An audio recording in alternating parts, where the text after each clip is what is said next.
In the glittering world of the Kingdom of Valdoria, where every gesture is watched and every word carries weight, one unexpected incident during a public ceremony will test the bonds of family, duty, and loyalty.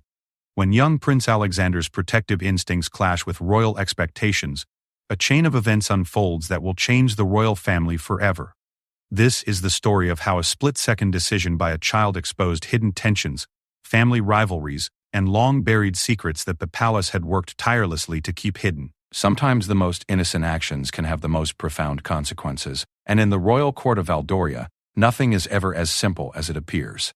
Get ready for a tale of family drama, political intrigue, and the heavy burden of wearing a crown, even a small one. The morning sun cast long shadows across the marble steps of the Grand Cathedral of Valdoria as hundreds of distinguished guests gathered for the annual ceremony of remembrance. This sacred tradition honored the kingdom's fallen heroes, and today marked the 70th anniversary since its establishment. The air buzzed with anticipation as nobles, diplomats, and citizens alike prepared to witness yet another perfectly orchestrated royal event. Queen Isabella of Valdoria stood at the cathedral's entrance, her silver hair elegantly swept back beneath a small diamond tiara that caught the morning light. At 68, she carried herself with the grace of someone who had spent decades mastering the art of royal presence. Her deep blue dress adorned with the royal crest fluttered gently in the autumn breeze as she reviewed the final preparations with her private secretary, Margaret Thornfield. "Your Majesty, the foreign ambassadors have been seated in the East Wing," Margaret whispered, consulting her leather-bound notebook. "The Prime Minister will arrive in 10 minutes and the ceremony will begin precisely at 11 o'clock. Isabella nodded, her eyes scanning the crowd for her family members. Her eldest son, Crown Prince Frederick, stood near the altar in his military dress uniform, medals gleaming across his chest. At 45, Frederick embodied everything a future king should be: tall, dignified, and utterly devoted to duty. Beside him, his wife Crown Princess Victoria maintained her characteristic composure, though Isabella noticed the slight tension in her shoulders that had become more pronounced in recent months. The source of that tension was currently fidgeting with his ceremonial sash near the second row of seats. 8-year-old Prince Alexander, Frederick and Victoria's only child, had inherited his father's striking blue eyes and his mother's stubborn streak. Today he wore a miniature version of his father's uniform, complete with a small ceremonial sword that he had been strictly instructed not to touch during the service. Behind them, in what was considered the secondary royal section, stood Prince Marcus, Isabella's second son. At 42, Marcus had always lived in Frederick's shadow. Despite his own considerable achievements as a diplomat and scholar, his wife, Princess Elena, held their 6-year-old son, Prince William's hand firmly, while their 4-year-old daughter, Princess Sophia, clung to her mother's elegant green dress. The contrast between the two branches of the royal family was subtle but unmistakable to those who knew what to look for. Frederick's family occupied the place of honor, every detail of their positioning carefully calculated to reinforce the line of succession. Marcus and Elena's family, while still accorded tremendous respect, stood slightly to the side, their children's futures destined to be different from young Alexander's. As the cathedral bells began to chime, signaling the start of the ceremony, Isabella took her place at the front of the congregation. The Archbishop of Valdoria, a tall man with a commanding presence named Archbishop Samuel Whitmore, stepped forward to begin the proceedings. His voice echoed through the vast stone chamber as he called upon the gathered assembly to remember those who had given their lives in service to the kingdom. The ceremony proceeded with clockwork precision. Hymns were sung, prayers were offered, and Isabella delivered a moving speech about sacrifice, duty, and the eternal gratitude of a nation. The foreign dignitaries seemed impressed by the solemnity of the occasion, and several news cameras captured every moment for the evening broadcasts. Prince Alexander, however, was growing restless. The 8-year-old had sat through countless royal events, but this one seemed particularly long and formal. He shifted in his seat, trying to find a comfortable position while maintaining the perfect posture his tutors had drilled into him. His small hands fidgeted with the golden cord that hung from his ceremonial jacket, and he cast longing glances toward the large stained-glass windows that depicted scenes from Valdoria's glorious history. Princess Elena noticed Alexander's discomfort from across the aisle. As a mother herself, she understood the challenge of keeping young children still during such formal occasions. She caught Victoria's eye and offered a sympathetic smile, but Victoria's response was a barely perceptible nod before she turned her attention back to the Archbishop's reading. The tension between the two sisters-in-law was an open secret within the palace walls. Victoria, who had married into the royal family from a prominent noble house, often felt the pressure of her position as the future queen. Every decision she made regarding Alexander's upbringing was scrutinized, every public appearance analyzed for its impact on the monarchy's image. Elena, on the other hand, had married for love rather than duty, and her more relaxed approach to royal protocol sometimes created friction. As the ceremony entered its second hour, Prince William began to show signs of restlessness as well. The 6-year-old tugged on his mother's dress and whispered something in her ear. Elena bent down to listen, then gently guided him toward one of the side chapels where he could stretch his legs without disrupting the service. This small movement caught Alexander's attention, and for a moment, his young cousin's freedom seemed incredibly appealing. Archbishop Whitmore was now reading the names of fallen soldiers from the kingdom's most recent peacekeeping mission. The solemn recitation filled the cathedral with a heavy atmosphere of remembrance and respect. Each name was followed by a moment of silence, during which the only sounds were the soft whispers of prayer and the distant cooing of pigeons that had made their nests in the cathedral's high rafters. It was during one of these quiet moments that Prince Alexander noticed something troubling. His younger cousin, Prince William, had wandered back from the side chapel and was now standing near the edge of the raised platform where the royal family was seated. The 6-year-old seemed fascinated by the ornate decorations that adorned the ancient stone pillars, and he had moved closer to get a better look. What Alexander saw that the adults missed, focused as they were on the ceremony, was that William was leaning precariously over a low marble barrier that separated the main floor from a decorative pool of water below. The barrier was designed more for aesthetics than safety, and a small child could easily slip over the edge if he lost his balance. Alexander's protective instincts, honed by years of being taught to look after those younger than himself, immediately kicked in. Without thinking about protocol or propriety, he quietly slipped from his seat and moved toward his cousin. His parents and grandparents remained focused on the Archbishop's words, unaware that their carefully orchestrated family portrait was about to be disrupted.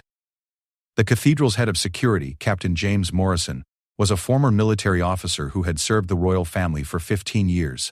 His trained eyes constantly swept the congregation, looking for any sign of trouble or unusual behavior. He had positioned his team strategically throughout the vast space, with particular attention paid to the areas closest to the royal family. Captain Morrison noticed Alexander's movement immediately. Royal children were taught from an early age to remain in their designated positions during formal ceremonies, and any deviation from this protocol was automatically cause for concern. He spoke quietly into his wireless microphone, alerting his team to the potential situation while maintaining his own position near the main entrance. Delta Team, we have movement in the royal section. Young Prince Alexander has left his position. Monitor but do not intervene unless necessary, Morrison whispered, his voice barely audible even to his own team members. The security team's training emphasized the delicate balance between protection and discretion. Royal events were performances as much as ceremonies, and any visible security intervention could disrupt the carefully maintained illusion of effortless grace that surrounded the monarchy. However, the safety of the royal family, particularly the children, took precedence over all other considerations. Meanwhile, Alexander had reached his cousin's side just as William stretched further over the marble barrier to touch one of the carved fish that decorated the pool's edge. The older boy's hand shot out instinctively, grasping William's arm to pull him back from the potential danger. William, you need to move away from there, Alexander whispered urgently, trying to keep his voice low enough not to disturb the ceremony. The 6-year-old looked up at his older cousin with surprise. William had been completely absorbed in the intricate carvings, and hadn't realized how far he had leaned over the barrier. He allowed Alexander to guide him back to safer ground, but their movement had created a small commotion that rippled through the nearby security personnel. 2 members of Captain Morrison's team, Sergeant David Hayes and Corporal Sarah Bennett, moved smoothly through the congregation toward the royal section. Their movements were practiced and subtle, designed to look like routine positioning adjustments rather than responses to a specific incident. However, their presence near the children created a new dynamic that would soon escalate beyond anyone's expectations. Princess Elena, who had been keeping a watchful eye on both her children despite her attention to the ceremony, noticed the security movement immediately. Her maternal instincts flared as she saw uniformed guards approaching her son, and she began to move toward William herself. At the same time, Crown Princess Victoria became aware that Alexander was no longer in his seat. Her head turned sharply as she located her son near the marble barrier with his cousin, and her face betrayed a flash of concern that was quickly replaced by the controlled expression she had perfected over years of public appearances. The Archbishop continued his reading, unaware of the small drama unfolding behind him. The foreign dignitaries remained focused on the ceremony, and most of the congregation was still absorbed in the solemn remembrance service. However, The subtle movements within the royal section had caught the attention of several keen observers, including veteran royal correspondent Margaret Walsh, who had been covering the monarchy for over 20 years. Margaret's experienced eye immediately recognized that something unusual was happening. She had seen enough royal events to know that deviations from protocol, no matter how small, often led to interesting stories. Her hand moved instinctively to her notepad, ready to record whatever might unfold. The situation reached its tipping point when Prince William, still somewhat confused by the sudden attention he was receiving, tried to step away from both his cousin and the approaching security personnel. In his eagerness to return to his mother, the 6-year-old moved too quickly and stumbled slightly on the uneven stone floor. Alexander's reaction was immediate and instinctive.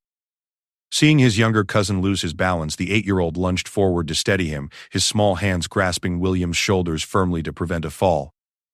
To observers, particularly those at a distance, the sudden movement looked far more dramatic than the simple act of one child helping another.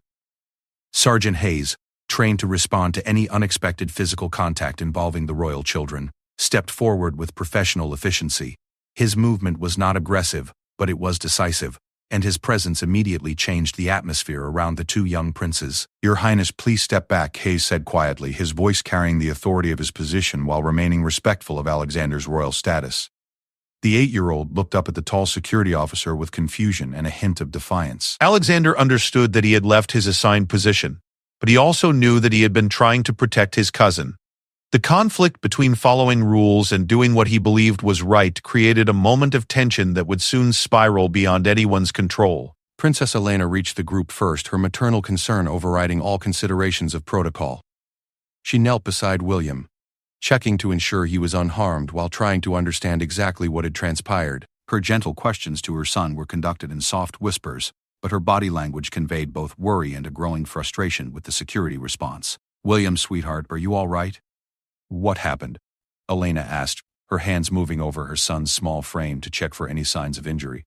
Crown Princess Victoria arrived moments later, her approach more measured but equally concerned. She placed a protective hand on Alexander's shoulder, her touch conveying both comfort and a subtle assertion of her authority over the situation.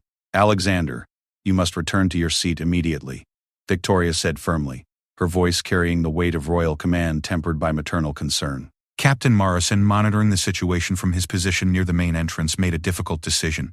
The presence of multiple security personnel around the royal children was beginning to attract attention from the congregation and the media representatives present. He spoke into his microphone again, this time with more urgency. "All teams, we need to de-escalate and restore normal positioning. The ceremony must continue without further disruption." However, the captain's well-intentioned instructions created an unintended consequence.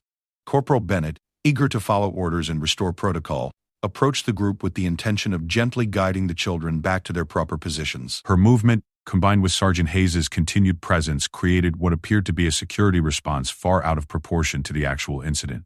The moment that would define the entire event came when Alexander, feeling overwhelmed by the adult attention and confused by what he perceived as criticism for trying to help his cousin, made a decision that surprised everyone present. Instead of quietly returning to his seat as instructed, the 8-year-old stepped forward and wrapped his arms around William in a protective gesture that was both touching and defiant. "I was just trying to help him," Alexander said loudly enough for nearby observers to hear, his young voice carrying a note of frustration that resonated through the immediate area. The image of one young prince protectively holding another while uniformed security officers stood nearby created a powerful visual that would soon be analyzed, discussed, and debated far beyond the cathedral walls. Margaret Walsh's pen moved quickly across her notepad as she documented every detail of the unfolding scene. Archbishop Whitmore, finally becoming aware of the disruption behind him, paused in his reading and glanced back toward the royal section. His momentary hesitation was subtle, but it was enough to signal to the broader congregation that something unusual was occurring. Queen Isabella, with the composure born of decades of public service, rose from her seat and moved toward her grandsons. Her presence immediately commanded respect and attention, and her approach signaled that the royal family was taking direct control of the situation. "Children, it's time to return to the ceremony," the Queen said with gentle authority, her voice carrying just enough volume to be heard by the immediate group while not disrupting the broader service. But as Isabella reached the small gathering around her grandsons, Captain Morrison's voice crackled through the security team's earpieces with new information that would change everything about how this incident was perceived and handled. "Your Majesty, we have additional concerns." Please maintain your position while we assess the full situation. The security captain had just received word from his external surveillance team that several unauthorized individuals had been spotted in the vicinity of the cathedral, and their presence during this particular moment of family tension created a potential security risk that could not be ignored. The afternoon sun that had seemed so welcoming just hours earlier now cast longer shadows across the cathedral floor, as the simple act of one child trying to help another began to evolve into something far more complex and consequential than anyone could have imagined. The tension in the cathedral reached a critical point as Captain Morrison's security concerns added a new layer of complexity to what had begun as a simple family moment. Queen Isabella, sensing the shift in her head of security's demeanor, maintained her composed exterior while her mind raced through the possible implications of the situation. The unauthorized individuals Morrison had mentioned were part of a growing concern that had been developing over the past several months. Intelligence reports had indicated increased interest from various groups in the royal family's public appearances, though nothing had risen to the level of a credible threat. However, the timing of their presence during this moment of family disruption was troubling. Archbishop Whitmore, recognizing the need to maintain the ceremony's dignity despite the brewing situation, made a subtle adjustment to his program.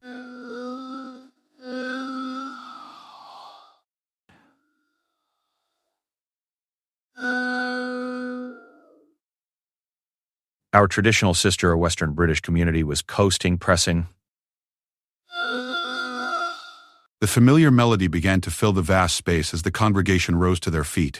The movement provided perfect cover for the security adjustments that Morrison's team needed to make, and it gave the royal family an opportunity to address their immediate concerns without further public scrutiny. Prince Frederick, who had remained at his position near the altar throughout the incident, finally turned to assess the situation involving his son. The Crown Prince's military training had taught him to evaluate threats systematically, and what he saw concerned him far more than a simple childhood mishap. The presence of multiple security personnel around Alexander and William, combined with his mother's obvious tension and his wife's protective stance, suggested that this incident had escalated beyond normal protocol. Frederick began moving toward his family, his path carefully calculated to avoid drawing additional attention from the watching dignitaries and media representatives. Princess Elena, still kneeling beside William, had managed to determine that her son was completely unharmed.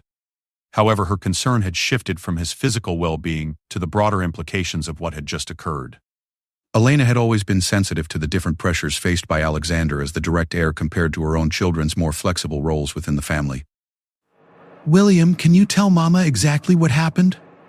Elena asked gently, her voice barely audible above the hymn that now surrounded them. The 6-year-old looked up at his mother with wide eyes, still somewhat overwhelmed by the sudden attention he had received. "I was just looking at the fish, Mama. Alexander helped me when I almost fell." Elena's heart sank as she realized the full picture.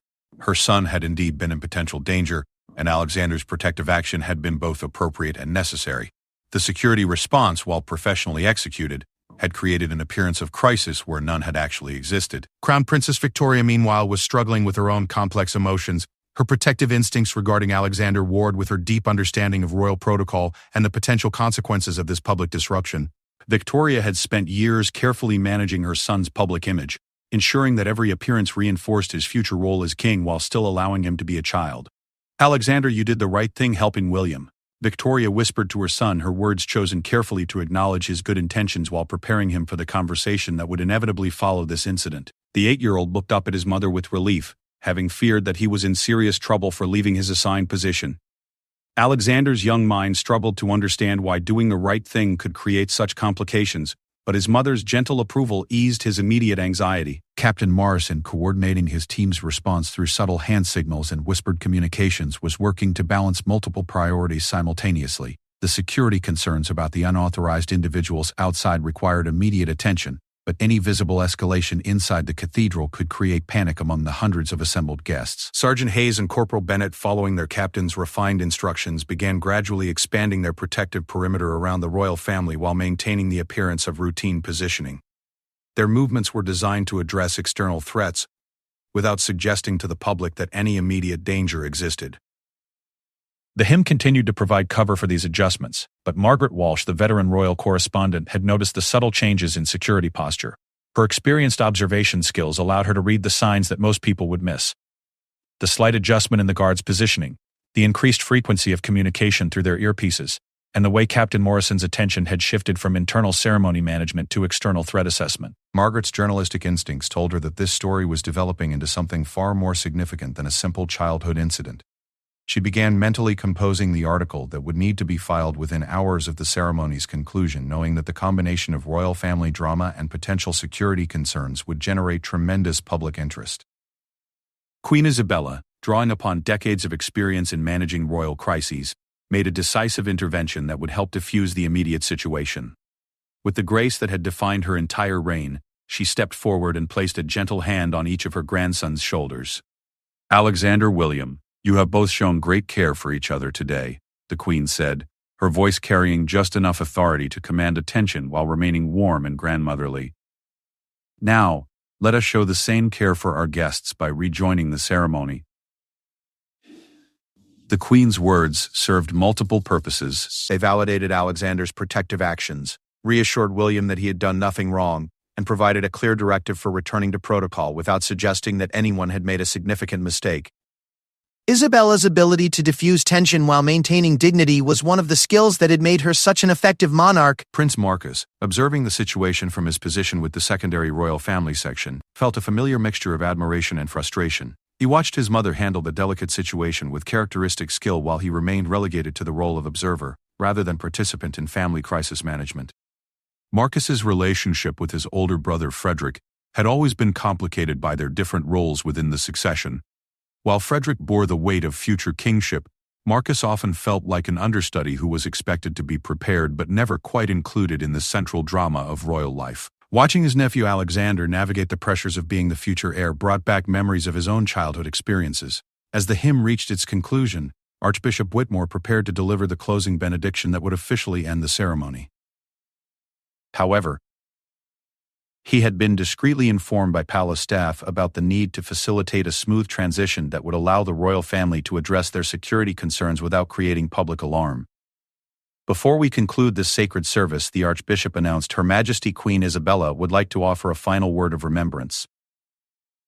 This deviation from the published program provided Isabella with an opportunity to extend the ceremony slightly, giving Captain Morrison's team additional time to assess and address the external security situation. The Queen moved to the lectern with practiced ease, her presence commanding the attention of every person in the cathedral. "Today we have gathered to honor those who gave their lives in service to our kingdom," Isabella began, her voice carrying the weight of genuine emotion. But we must also remember that service takes many forms and courage can be found in the smallest gestures. The Queen's words while addressing the assembled congregation carried special meaning for her family members. Her reference to smallest gestures was a clear acknowledgement of Alexander's protective action toward his cousin, transforming what could have been seen as a protocol violation into an example of noble behavior. "The heroes we commemorate today understood that protecting others sometimes requires us to step beyond our comfortable positions," Isabella continued. "They knew that doing what is right is not always the same as doing what is expected." Crown Princess Victoria felt a surge of gratitude toward her mother-in-law, as she recognized the subtle but powerful way Isabella was reframing the entire incident. Rather than allowing Alexander's actions to be seen as disruptive, the Queen was positioning them as an example of the very values the ceremony was meant to celebrate. The foreign dignitaries, unaware of the family drama that had been unfolding behind them, listened attentively to the Queen's unexpected remarks. Several ambassadors later commented on the powerful way she had connected the historical sacrifices being commemorated to the ongoing responsibilities of leadership. Meanwhile, Captain Morrison received an update through his earpiece that provided crucial clarification about the external security concern. The unauthorized individuals who had been spotted near the cathedral had been identified as members of a documentary film crew who had been attempting to capture footage of the ceremony from public areas outside the building. While their presence was technically a violation of the security perimeter that had been established for the event, initial assessment suggested they posed no direct threat to the royal family. However, Morrison's team would need to address their presence and ensure they were moved to appropriate locations outside the security zone. "Your Majesty," Morrison spoke quietly into his microphone. Knowing that Isabella wore a discreet earpiece that would allow her to receive his update. "External situation assessed. Recommend normal conclusion of ceremony." Isabella acknowledged the information with an almost imperceptible nod before concluding her impromptu remarks. "Let us carry forward the memory of their sacrifice and the inspiration of their courage. May we all find the strength to serve others, regardless of our station or circumstance." The Queen's closing words brought the extended ceremony to a natural conclusion, and Archbishop Whitmore stepped forward to deliver the final benediction. As the congregation bowed their heads for the closing prayer, the royal family took advantage of the moment to make their final positioning adjustments. Prince Frederick reached his wife and son just as the Archbishop's voice filled the cathedral with the ancient words of blessing. The Crown Prince's presence provided additional stability to the family group, and his military bearing helped reinforce the appearance of calm control that the situation required. "Well done, son," Frederick whispered to Alexander, his words echoing his mother's validation of the boy's protective instincts. The Crown Prince understood that his son would need to learn to balance spontaneous compassion with royal protocol, but he also recognized that the underlying motivation had been admirable. As the final amen echoed through the cathedral, the congregation began the process of departure that had been carefully choreographed in advance. The royal family would exit first, followed by the foreign dignitaries, government officials, and finally the general public. However, Captain Morrison's security adjustments meant that the departure route would need to be modified slightly. Instead of the traditional processional exit through the main doors, the royal family would be guided through a side entrance that would allow Morrison's team to better control their exposure to any external complications. Princess Elena gathered her children close as the family prepared to move. William seemed to have recovered completely from his earlier adventure, but Elena remained concerned about the broader implications of what had occurred. She caught Victoria's eye and offered a supportive smile that was returned with genuine warmth, suggesting that the incident might actually strengthen rather than strain the relationship between the two sisters-in-law. The security team executed the modified departure with professional efficiency, and within minutes the royal family found themselves in the private reception area adjacent to the cathedral. This space, traditionally used for brief meetings with dignitaries after major ceremonies, would now serve as a location for family discussion and security debriefing. Captain Morrison approached Queen Isabella as soon as the family was secure in the private area. "Your Majesty, the external situation has been resolved." The individuals in question were documentary filmmakers without proper credentials. They have been removed from the security perimeter. Isabella nodded, relieved that the threat assessment had proved to be relatively minor. However, she remained concerned about the internal family dynamics that had been exposed during the incident. "Captain Morrison, I want a full review of our protocol for managing situations involving the children," the Queen instructed. "Today's events suggest we need better procedures for balancing security concerns with family realities." The security captain acknowledged the Queen's directive, already beginning to formulate the recommendations that would emerge from his after-action analysis. The incident had revealed gaps in their planning that would need to be addressed before future public events. Meanwhile, the two young princes at the center of the controversy were beginning to process what had happened to them. Alexander, with the greater understanding that came with his additional years, was starting to grasp that his protective action had created complications he hadn't anticipated. "Grandmama, did I do something wrong?" Alexander asked quietly, approaching Queen Isabella with the directness that was characteristic of children his age. The Queen knelt down to bring herself to her grandson's eye level, a gesture that demonstrated the importance she placed on their conversation. "Alexander, you saw someone you care about in potential danger, and you acted to protect them. That shows the kind of heart a good king must have." Her words provided the reassurance Alexander needed, while also beginning the educational process that would help him understand the complexities of royal life. Isabella knew that this incident, properly handled, could become a valuable learning experience for both boys.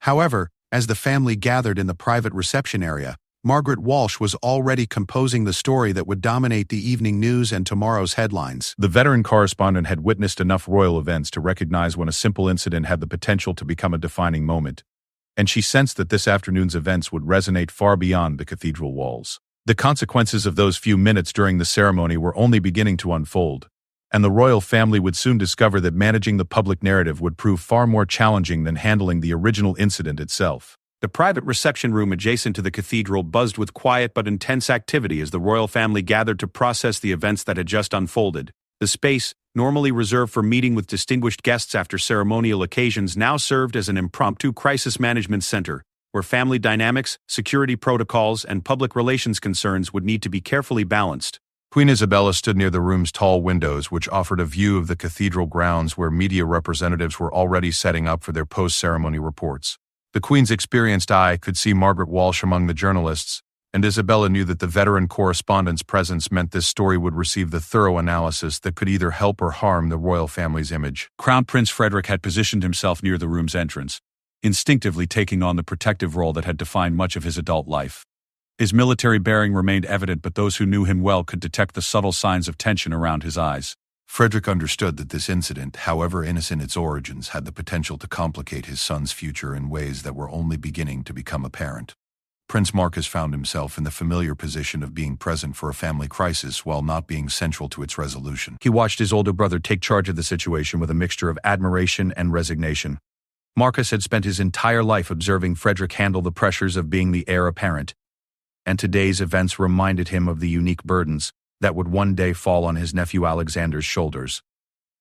Princess Elena had settled into a comfortable chair with both of her children close beside her. William seemed largely unaffected by the afternoon's drama, having processed the incident as simply another confusing adult reaction to his natural childhood curiosity. However, Elena remained deeply thoughtful about the broader implications of what had occurred and the way the security response had escalated a simple protective gesture. Crown Princess Victoria stood near Alexander, her hand resting gently on her son's shoulder as she watched him struggle to understand the complex adult reactions to what he had viewed as a straightforward moral decision. Victoria's own childhood had been spent in prominent noble circles, but nothing had quite prepared her for the unique pressures of raising the future monarch. Captain Morrison had completed his initial security briefing and was now coordinating with his external team to ensure that the documentary filmmakers who had triggered the security alert were properly processed and removed from the area. However, his mind was already turning toward the more complex challenge of developing new protocols that could better handle similar family situations in the future. The first indication that this incident would have broader consequences came when Margaret Thornfield, the Queen's private secretary, approached with a tablet displaying the initial social media reactions to the ceremony. The images captured by the news photographers present at the event were already circulating online, and the visual narrative they told was complex and potentially problematic. Your Majesty, Margaret said quietly, we're beginning to see public reaction to the afternoon's events. The images show Prince Alexander's protective gesture toward Prince William, but they also show the security response, which some observers are interpreting as excessive. Isabella accepted the tablet and scrolled through the emerging commentary with the practiced eye of someone who had spent decades managing public perception. The photographs, taken from various angles throughout the cathedral, told different stories depending on the viewer's perspective and prior assumptions about royal family dynamics. One image captured the moment when Alexander first reached toward William, showing the older boy's protective instincts in a way that most viewers found endearing. However, another photograph taken moments later showed the same scene with security personnel present, creating a visual narrative that suggested the children had been in some form of trouble or danger. The public response seems to be largely positive regarding Prince Alexander's actions, Margaret continued, but there are questions being raised about the appropriateness of the security intervention and what it might suggest about family relationships within the royal household. Queen Isabella handed the tablet back to her secretary and turned to address the family group that had gathered around her. The Queen's expression reflected the weight of decades spent navigating similar challenges, but also the confidence that came from having successfully managed countless royal crises over the years. We need to understand that today's events will be analyzed and discussed far beyond what any of us might consider reasonable. Isabella began, her voice carrying the authority that came with her position while remaining warm enough to include her young grandsons in the conversation. Alexander and William, you both behaved appropriately today. Alexander, you saw someone you cared about in potential danger, and you acted to protect them. William, you were curious about beautiful things, which is natural and healthy. Neither of you did anything wrong. The Queen's words provided immediate relief to both boys, but the adults in the room understood that the public narrative would be far more complex than this straightforward family assessment. Prince Frederick stepped forward to address the broader implications that would need to be considered. Mother, we should discuss how we want to handle the public communication about this incident. The images will tell their own story, but we have an opportunity to provide context that could help the public understand what actually occurred. Frederick's suggestion reflected his growing understanding of modern royal communications, where social media and 24-hour news cycles meant that public narratives could develop and solidify before the royal family had an opportunity to provide their own perspective. Crown Princess Victoria had been quietly reviewing the same social media content on her own device, and her expression suggested growing concern about some of the commentary she was seeing. The response is largely positive, but there are some disturbing elements. Some commentators are suggesting that the security response indicates underlying family tensions or concerns about the children's safety that go beyond what actually occurred. Victoria's observation highlighted one of the most challenging aspects of modern royal life, the way that innocent incidents could be interpreted through the lens of existing conspiracy theories or public misconceptions about royal family dynamics. Princess Elena, who had been listening to the discussion while keeping a watchful eye on her children, decided to contribute her own perspective to the family's analysis. As someone who married into this family, I can say that the public often projects their own family experiences onto royal situations. They see security personnel around children, and they assume there must be some dramatic reason for it. Elena's insight was particularly valuable because her background as a diplomat had given her extensive experience in reading public opinion and understanding how cultural assumptions could influence the interpretation of events. Prince Marcus, recognizing an opportunity to contribute meaningfully to a family discussion, offered his own analysis based on his extensive diplomatic experience. The international reaction will be different from the domestic response. Foreign observers tend to focus more on the ceremonial aspects and less on the internal family dynamics. However, this incident does provide insight into how the next generation of royals handles pressure and unexpected situations. Marcus's comment highlighted an important dimension of the situation that hadn't been fully considered: the way that today's events would be viewed by international partners and allies as an indication of the future direction of the Valdorian monarchy. Captain Morrison, having completed his external security coordination, rejoined the family group to provide his professional assessment of the afternoon's events. Your Majesty, from a security perspective, today's incident revealed both strengths and areas for improvement in our protocols. The team responded appropriately to potential threats, but we need better procedures for distinguishing between security concerns and family dynamics. Morrison's analysis was diplomatic but honest, acknowledging that the security response, while professionally executed, had contributed to the public perception that a crisis had occurred when the reality was far more mundane. Captain Morrison, Queen Isabella responded, "I want you to work with the family to develop new guidelines that better account for the natural behavior of children while maintaining appropriate security standards. We cannot allow security protocols to create the impression that our grandchildren are constantly under threat or constraint." The Queen's directive reflected her understanding that the modern monarchy needed to balance legitimate security concerns with the public's desire to see royal children behaving in natural, relatable ways. As the family discussion continued, Margaret Thornfield received a message on her communication device that would add a new dimension to their crisis management considerations. The Prime Minister's office had been monitoring the public reaction to the cathedral incident and wanted to coordinate with the royal household on any official response. "Your Majesty," Margaret said, approaching the Queen with obvious concern, "the Prime Minister's office is requesting a consultation about today's events. They're concerned about some of the online commentary and want to ensure that any public statements from the government align with the royal household's position." The involvement of the Prime Minister's office indicated that this incident had achieved a level of public attention that could have political implications beyond the royal family's immediate concerns. In modern Valdoria, the relationship between the monarchy and the elected government required careful coordination, particularly when events involving the royal family attracted significant public interest. Queen Isabella considered this development carefully before responding. The Queen had worked with 5 different prime ministers during her reign, and she understood the delicate balance required to maintain the monarchy's independence while acknowledging the government's legitimate interest in events that could affect public confidence in national institutions. "Please inform the Prime Minister's office that we appreciate their concern and will coordinate our communications appropriately," Isabella instructed. However, make it clear that this was a family matter that has been resolved satisfactorily and does not require government intervention. The Queen's response was designed to acknowledge the government's interest while firmly establishing that the royal family retained control over the narrative surrounding this incident. Meanwhile, the 2 young princes at the center of the controversy had grown restless during the adult discussions and had moved to a corner of the room where they could play quietly with some toys that were kept available for visiting children. Their natural resilience and ability to move on from confusing adult reactions served as a reminder to the gathered family members that, from the children's perspective, the incident had been relatively minor. Alexander had found a set of toy soldiers and was setting up what appeared to be a protective formation around William, who was building structures with wooden blocks. The symbolic nature of their play was not lost on the adults who observed it, reinforcing the understanding that Alexander's protective instincts were genuine and would likely continue to influence his behavior in future situations. Crown Princess Victoria watched her sons play with a mixture of pride and concern. She recognized that Alexander's natural inclination to protect others was an admirable quality that would serve him well as a future king, but she also understood that he would need to learn how to express those instincts within the constraints of royal protocol and security requirements. "Frederick," Victoria said quietly to her husband, We need to talk with Alexander about how to handle similar situations in the future.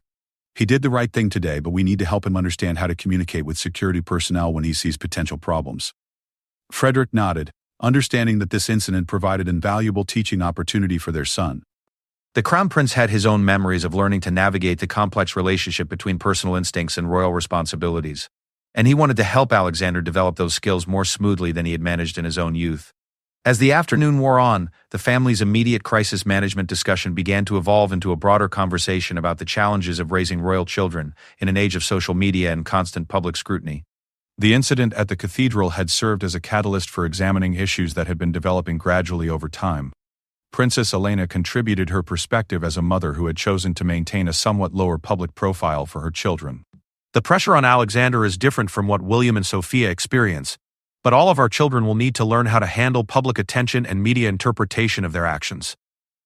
Elena's observation highlighted one of the most challenging aspects of modern royal family life, the need to prepare children for a level of public scrutiny that most people never experience, while still allowing them to develop naturally and maintain their emotional well-being. The discussion was interrupted by another message from Margaret Thornfield, who had been monitoring media coverage throughout the afternoon. Your Majesty, we have received requests from several major news organizations for official comment about today's events. How would you like us to respond? Queen Isabella considered the media requests carefully, understanding that the royal family's response would significantly influence how this incident was remembered and what lessons the public would draw from it. The Queen's decades of experience had taught her that sometimes the most effective response was the most straightforward one. Prepare a brief statement acknowledging that Prince Alexander acted appropriately to assist his cousin during the ceremony, that both children are well, and that the royal family is proud of the caring relationship between the young princes, Isabella instructed. Keep it simple and factual, without elaborate explanations that might suggest the incident was more significant than it actually was. The Queen's approach reflected her understanding that over-explaining royal family incidents often created more questions than answers, while straightforward acknowledgement of the facts usually satisfied public curiosity without creating additional controversy. As the family prepared to leave the cathedral's private reception area and return to their respective homes, Captain Morrison provided one final security update that would influence their departure plans and future public appearances. Your Majesty, Morrison reported, media interest in today's events is continuing to grow, and we expect increased attention at your upcoming public engagements.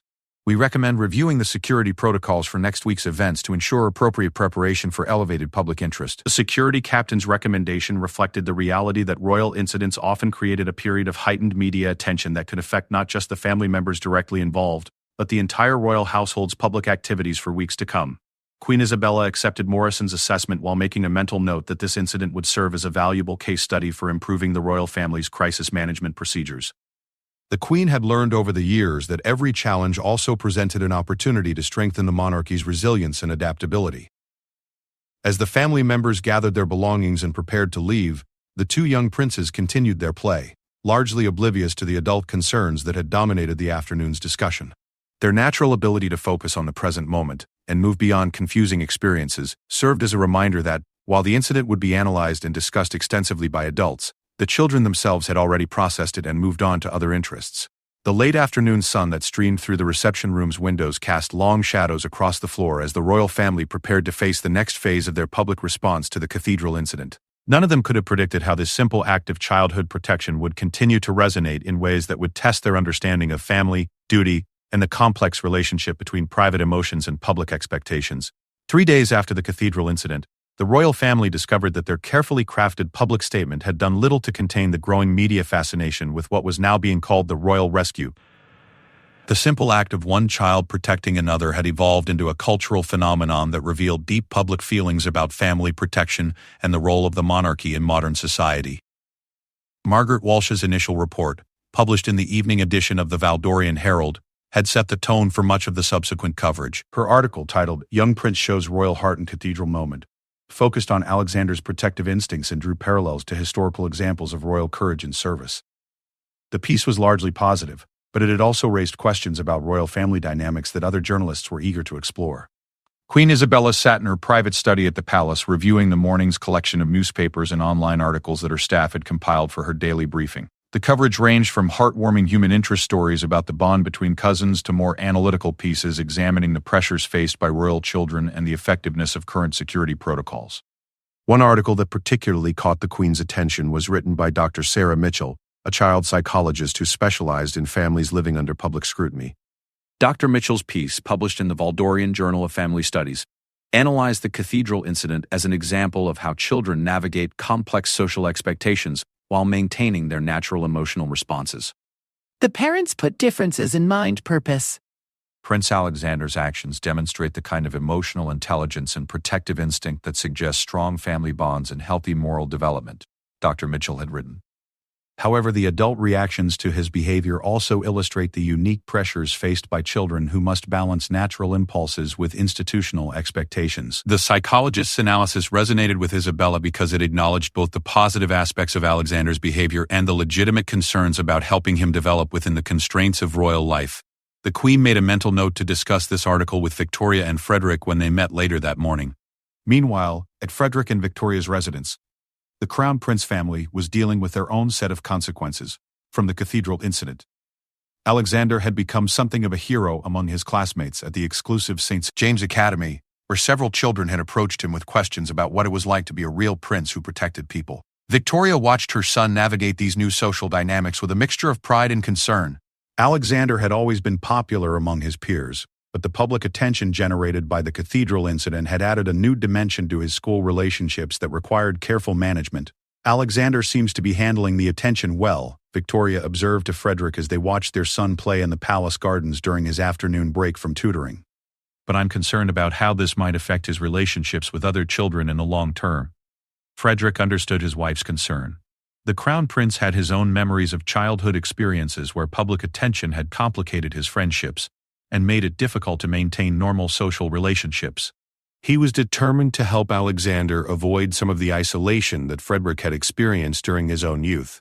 "We need to make sure he understands that the attention is temporary," Frederick replied. "The public will move on to other stories, but Alexander needs to learn how to maintain his relationships when he's not the center of attention." Their conversation was interrupted by the arrival of Margaret Thornfield, who had requested an urgent meeting to discuss developments that had emerged from the government's own analysis of public reaction to the cathedral incident.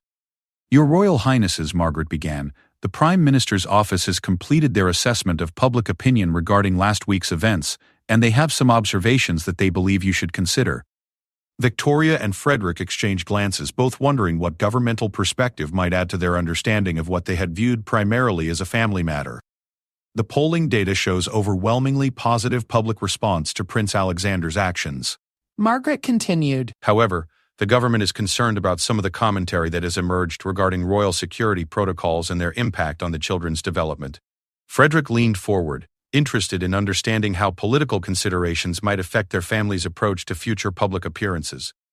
What specific concerns have they raised? There are questions being asked in the Parliament about the cost and effectiveness of royal security, particularly as it relates to protecting children during public events, Margaret explained. Some members are suggesting that the visible security presence around the royal children creates an impression of excessive isolation that might be inconsistent with modern democratic values. The parliamentary interest in royal security protocols reflected a broader tension in Valdorian society about the role of the monarchy and the appropriate level of protection and privilege that should be provided to royal family members. These questions had been simmering beneath the surface for years, but the cathedral incident had brought them into public focus in a way that required careful political management. Victoria felt a surge of protective anger at the suggestion that their security arrangements were somehow inappropriate or excessive. Our children's safety is not a matter for parliamentary debate, she said firmly. We will not compromise their protection to satisfy political considerations. Frederick placed a calming hand on his wife's arm while addressing Margaret's concerns more diplomatically. "Please convey to the Prime Minister's office that we appreciate their analysis, but that decisions about our children's security will continue to be made based on professional security assessments rather than political considerations." The Crown Prince's response reflected his understanding that the royal family needed to maintain its independence from political pressures while remaining sensitive to legitimate public concerns about transparency and accountability. Meanwhile, at Prince Marcus and Princess Elena's residence, a different set of consequences was unfolding from the cathedral incident. Elena had received several invitations to speak at child welfare organizations and family advocacy groups who wanted to discuss her perspective on raising children in high-pressure environments. The invitations represented an opportunity for Elena to expand her public role and contribute to important social conversations about childhood development and family dynamics. However, they also posed potential complications for her position within the royal family's carefully managed public communication strategy. The Royal Society for Child Development wants me to participate in a panel discussion about protecting children's emotional well-being in public families, Elena explained to Marcus as they reviewed the accumulated invitations. It's exactly the kind of work I'm passionate about, but I'm concerned about how it might be perceived within the family. Marcus understood his wife's dilemma. Elena's background in diplomacy and her genuine expertise in child development issues made her a natural spokesperson for these concerns, but her comments would inevitably be analyzed for what they might reveal about internal royal family dynamics. You should talk to Mother about it, Marcus suggested. She's always supported family members who want to contribute meaningfully to public discourse, and this seems like an area where your expertise could be genuinely valuable. The conversation between Marcus and Elena reflected the ongoing evolution of royal family roles, where individual members were increasingly expected to develop their own areas of expertise and public contribution, while remaining coordinated with the overall family communication strategy. Back at the palace, Queen Isabella was preparing for what she anticipated would be a challenging family meeting. The cathedral incident had revealed underlying tensions and unresolved questions about child rearing, security protocols, and public expectations that needed to be addressed before they affected future events. The Queen had requested that all adult family members attend the meeting, along with Captain Morrison and selected staff members, who could provide professional perspectives on the various issues that had emerged. Isabella's approach reflected her understanding that complex family challenges required comprehensive solutions that addressed both emotional and practical considerations. As the family members gathered in the Queen's private conference room, the atmosphere was thoughtful rather than tense. The cathedral incident had brought them together around shared concerns about the children's well-being and the family's public responsibilities, creating an opportunity for productive discussion rather than defensive positioning. I want to begin by acknowledging that last week's events highlighted both the strengths and the challenges of our current approach to raising royal children in the public eye. Queen Isabella began. Alexander's protective actions toward William demonstrated the kind of caring relationship between our grandchildren that we should all celebrate.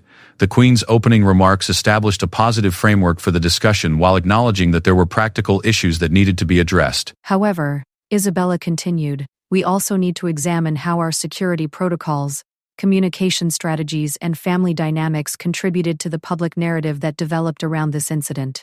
Crown Prince Frederick was the first to respond to his mother's invitation for discussion. From my perspective, the most important lesson is that we need better coordination between family decision-making and security requirements.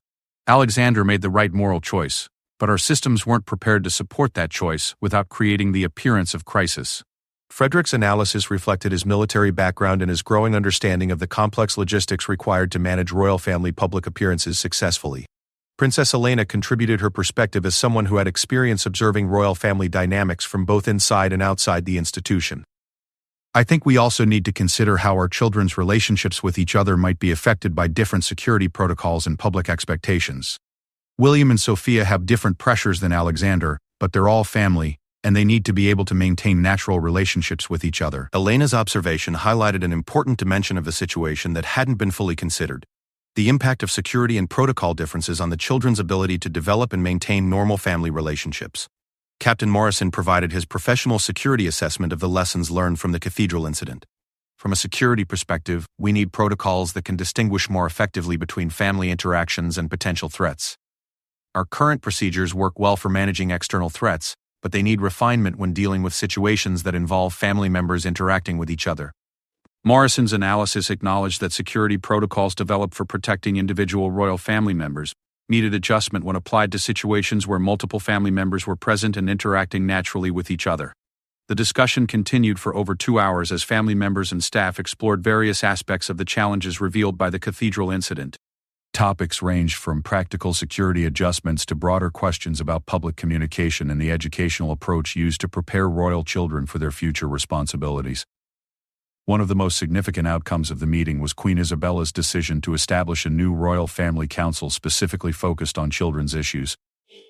This council would include family members, security professionals, education experts, and child development specialists who could provide ongoing guidance on balancing royal responsibilities with healthy child development.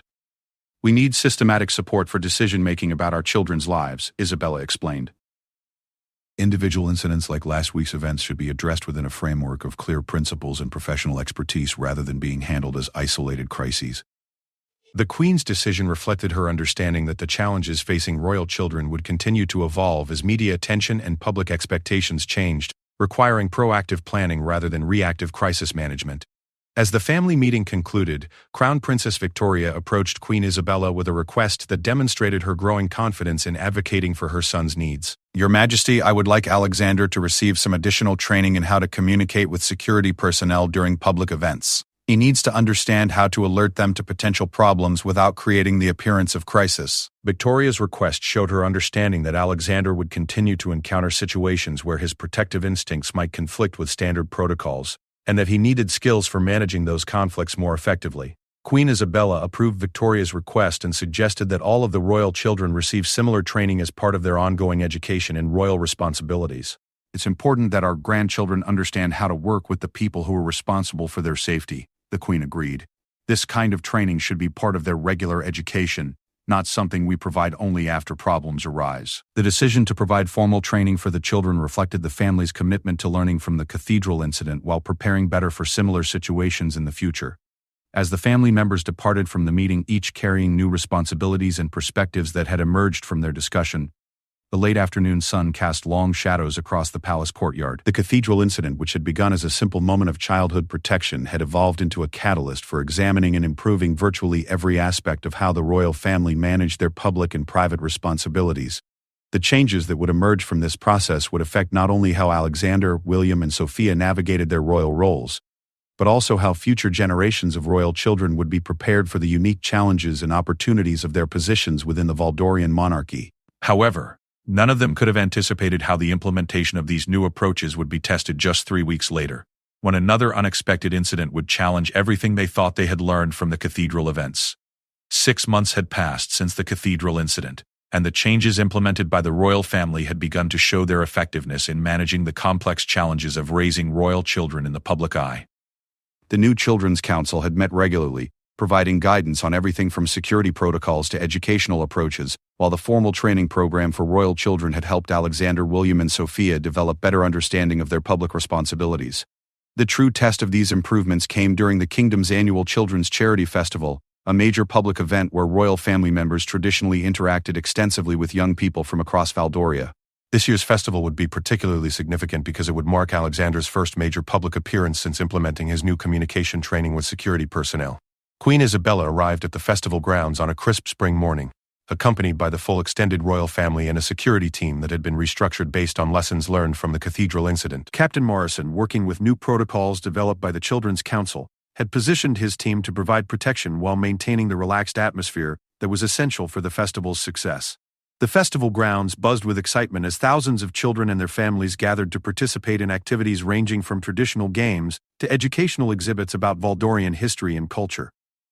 Local schools had prepared special presentations, and numerous charitable organizations had set up booths to showcase their work supporting children throughout the kingdom. Prince Alexander, now 9 years old and visibly more confident in his public role, walked beside his parents as they approached the main festival area. The months of training and preparation had helped him understand how to balance his natural protective instincts with the requirements of royal protocol, and he seemed eager to put his new skills into practice. "Remember, Alexander," Crown Princess Victoria whispered to her son as they prepared to begin their public interactions.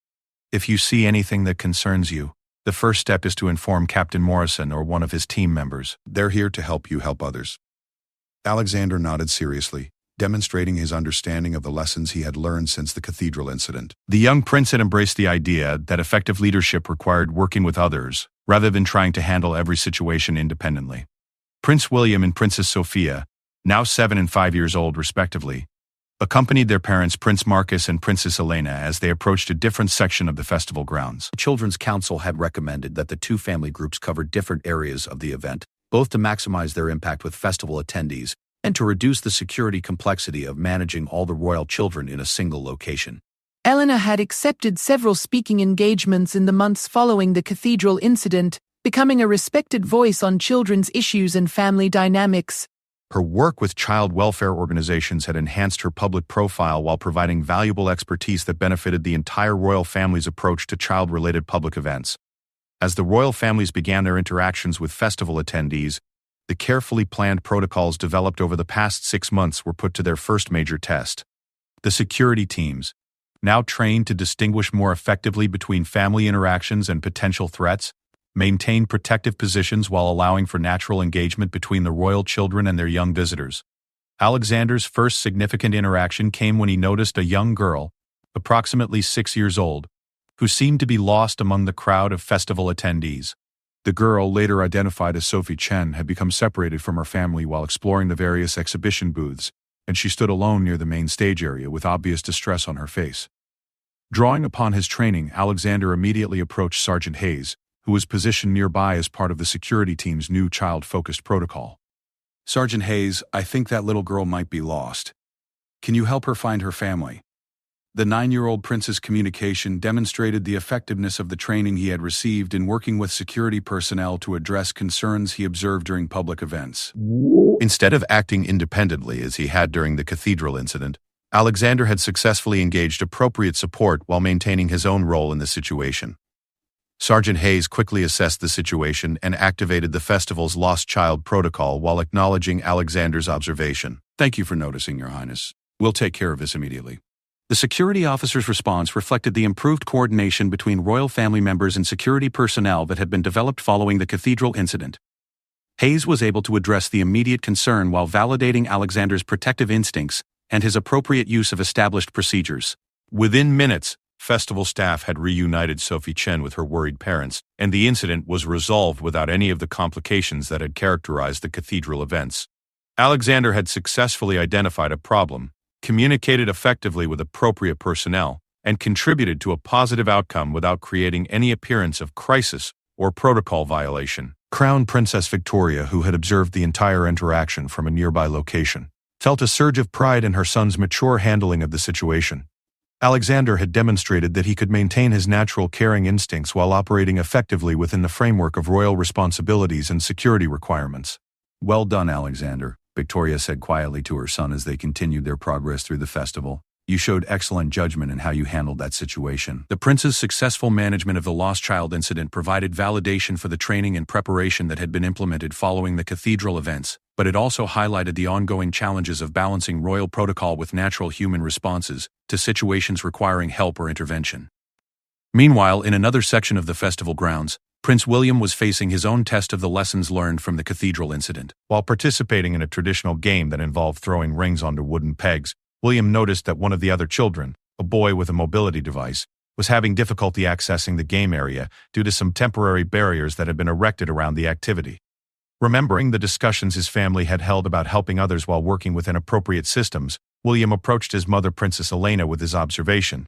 Mama, I think that boy can't reach the game because of the fence. Can we help make it easier for him? Elena immediately recognized both the validity of William's concern and the opportunity to demonstrate the kind of inclusive problem-solving that the royal family wanted to model for the public. She approached the game coordinators and quickly arranged for the barriers to be adjusted to provide better accessibility for all children. The modification not only solved the immediate problem, but also created a visible demonstration of the royal family's commitment to ensuring that all children could participate fully in public events.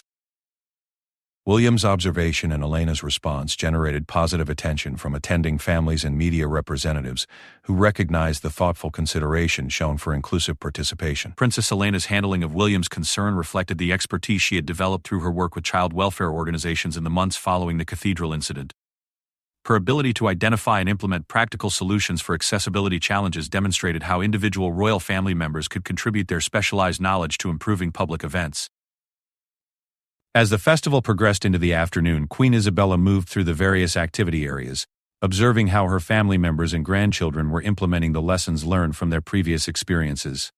The Queen's satisfaction with what she observed was evident in her relaxed demeanor and the genuine warmth of her interactions with festival attendees. The most significant test of the new approaches came when Princess Sophia, the youngest of the royal children at 5 years old, encountered a situation that required adult intervention. While participating in a puppet show designed for young children, Sophia noticed that one of the other children seemed to be having difficulty breathing and appeared to be in some form of medical distress. Unlike her older cousins, Sophia had not yet received the full training program for communicating with security personnel, but she had absorbed enough from family discussions to understand that concerning situations should be reported to trusted adults immediately. Sophia tugged on her father Prince Marcus's jacket and whispered urgently, "Papa, I think that boy is sick. He can't breathe very well." Marcus immediately assessed the situation and recognized that Sophia's observation was accurate. The child appeared to be experiencing an asthma attack. The prince quickly alerted nearby medical personnel who were stationed throughout the festival grounds as part of standard safety protocols. Within seconds, trained emergency responders were providing appropriate care for the child, who recovered quickly once his inhaler was located and administered. The incident was resolved efficiently and professionally, with minimal disruption to the surrounding festival activities. Sophia's alert observation and Marcus's quick response prevented what could have been a serious medical emergency, demonstrating that the royal family's enhanced awareness and improved communication protocols could have benefits that extended far beyond managing their own family dynamics. The successful handling of multiple challenging situations throughout the festival provided strong validation for the changes that had been implemented following the cathedral incident. The royal children had demonstrated their ability to maintain their natural caring instincts while working effectively within established systems and protocols. As the festival began to wind down in the early evening, Captain Morrison conducted his preliminary assessment of the day's events with Queen Isabella and the other adult family members. The security captain's evaluation would be crucial for understanding how effectively the new approaches had worked, and what adjustments might be needed for future events. Your Majesty, today's events demonstrated significant improvement in our coordination and communication protocols, Morrison reported. The royal children successfully identified and reported concerns through appropriate channels, and our security team was able to respond effectively without creating any appearance of crisis or excessive intervention. Morrison's positive assessment reflected not only the success of the day's events but also the effectiveness of the comprehensive changes that had been implemented over the past 6 months in response to the cathedral incident. Queen Isabella felt deep satisfaction with how her family had grown and adapted in response to the challenges they had faced. The cathedral incident, which had initially seemed like a potential crisis, had ultimately become a catalyst for positive changes that strengthened both their family relationships and their ability to serve the public effectively. Today showed us that our children can be both caring and responsible, Isabella observed. They're learning to balance their natural instincts with their royal duties in ways that will serve them well throughout their lives. The Queen's reflection highlighted one of the most important outcomes of the entire process. The royal children were developing into young people who could maintain their humanity and compassion while fulfilling their unique responsibilities to the kingdom. As the royal family departed from the festival grounds that evening, they carried with them not only the satisfaction of a successful public event but also the confidence that they had developed approaches for managing the complex challenges of royal life that would benefit them for years to come. Alexander, William, and Sophia had each demonstrated in their own ways that they were growing into young people who understood both their privileges and their responsibilities. The cathedral incident, which had begun as a moment of childhood confusion and adult crisis management, had evolved into a foundation for positive growth and improved understanding that would influence their development as future leaders. The evening news coverage of the festival highlighted the royal children's positive contributions to the day's events, with particular attention paid to their mature handling of various situations that arose during their interactions with the public. The contrast between this positive coverage and the initial confusion surrounding the cathedral incident demonstrated how effectively the royal family had learned to manage both their private relationships and their public responsibilities. Most importantly, the festival had shown that the royal children were developing into caring, responsible young people who understood how to help others while respecting the systems and protocols designed to keep everyone safe. The lessons learned from one challenging afternoon in a cathedral had created benefits that would serve them throughout their lives as members of the Valdorian royal family. As Queen Isabella retired to her private apartments that evening, she reflected on how a single moment of childhood protection had ultimately strengthened her entire family's understanding of their roles, their relationships, and their responsibilities to each other and to the kingdom they served. The cathedral incident had taught them all that the most important royal qualities, courage, compassion, and service to others, could be expressed most effectively when supported by wisdom, preparation, and mutual understanding. The story of the royal rescue had become, in the end, not just about one boy protecting another, but about an entire family learning to protect and support each other while serving their people with greater effectiveness and deeper understanding than they had ever achieved before. Camilla's son grabs Prince George. Royal Guard intervenes immediately.